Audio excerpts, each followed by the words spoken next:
We think the most stunning picture of the day came from Egypt, where former President Hosni Mubarak went on trial.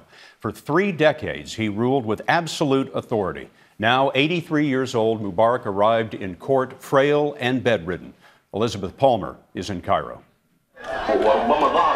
Egyptians were seeing it with their own eyes, and still they hardly believed it.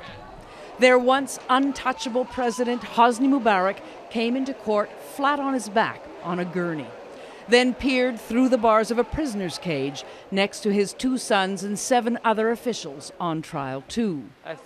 Mubarak is accused of corruption and the killing of protesters. Do you understand the charges? Asked the judge. Yes, he said. I plead not guilty. Mubarak was forced out of office on the 11th of February after millions of Egyptians took to the streets. More than 800 were killed during the uprising by thugs alleged to be acting on Mubarak's orders. Before the trial started today, outside in the crushing heat, skirmishes broke out between pro- and anti-Mubarak factions until riot police flooded in to break it up. Then suddenly overhead, a helicopter carrying the former president to court.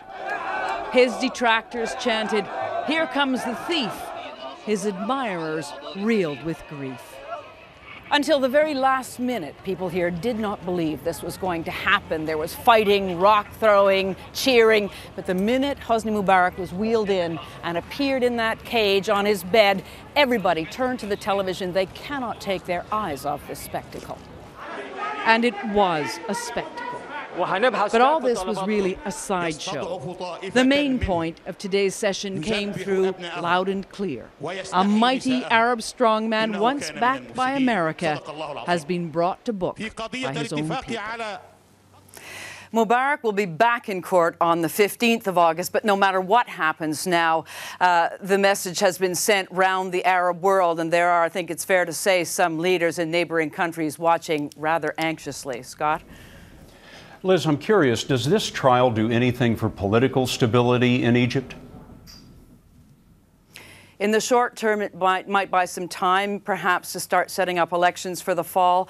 But if there's any hint that it's a whitewash, it could, in fact, set off a whole new round of upheaval. Scott? Thank you, Liz.